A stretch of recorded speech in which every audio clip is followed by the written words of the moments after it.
Right, so hey everyone and welcome back to another budget photography video. Now, in 2020, mobile phones such as the P30 are getting so powerful. They have ultra wide lenses, they can shoot in near pitch black conditions, and lots more. They can even shoot time lapses and slow motion, and I won't even go into all of that. But not every single phone on the market has an ultra wide camera. So how can you replicate having a ultra wide on your smartphone? Why don't we go to the lake and find out? Now, usually lenses like the one you're viewing me on are very expensive. I purchased this 24 to 105 for around £400, so you can expect to pay quite a bit of money for a very expensive lens. So how do phones actually do it? Well, they do something called a panorama, and a panorama is basically just a number of shots digitally stitched together. There are lots of different ways that you can actually create a panorama. You can even create it in post-processing, but the easiest way that I've found is to, well, create it on your phone, and it works so well. So why don't we go to my phone and I'll show you how to make one. So you guys are seeing exactly what I see through my phone camera. This is the ultra wide camera that I've got. You know, I'm going to move actually further back to about here, purely because that there just doesn't really look very nice, whereas this stuff here does. Now, I can obviously take a picture of this right here in the ultra wide, and it looks very nice. But as I said, not every single camera phone has an ultra wide like this one does. And it is a very windy day out here today, so I do apologize for the windy audio. So I'm going to go into more, and then I'm going to go to panorama. Now, lots of different phones have a panorama mode.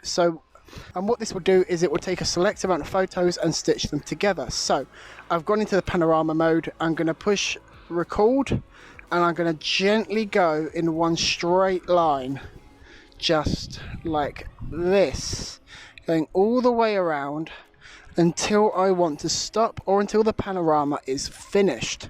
So I'm going to go all the way around. Oh, I sped up too fast then. I'm going to go all the way around till you guys can see exactly what's behind me. There we go. And now that's loaded. So let's turn it back around, and we'll go into here.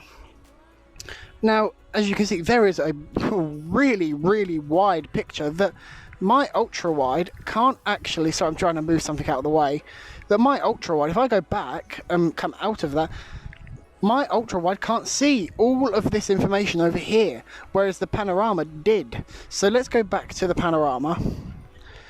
So that's the panorama itself, and there's quite a lot of information here. Now, yes, okay, fair enough, this isn't a raw image, so we've lost that kind of information, but you can kind of pick and select exactly what part of this image that you want. So if you want the lake here and the grass and nothing else, then you can crop it down to what you want. Or maybe you just want the grass and this staircase here, or maybe you just want the staircase.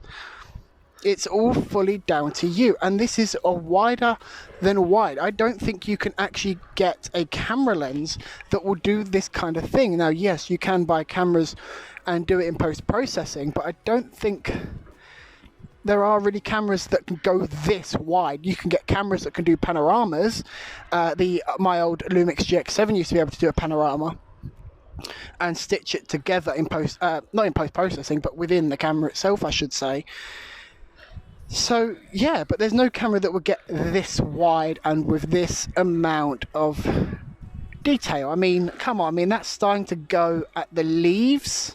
But there's still quite a bit of detail within this image itself. I mean, let's have a look at the information on it. So you can see it's been used at the panorama. Let's have a look. Internal storage, obviously. So it's actually, looking at it, it's a 6.6 megabyte image. which is okay. It's not bad, it's not a lot, it's not, you know, it's not huge. So yeah, you've got a lot of information there. Anyway guys, thanks for joining me in this video, and I'll see you in the next one.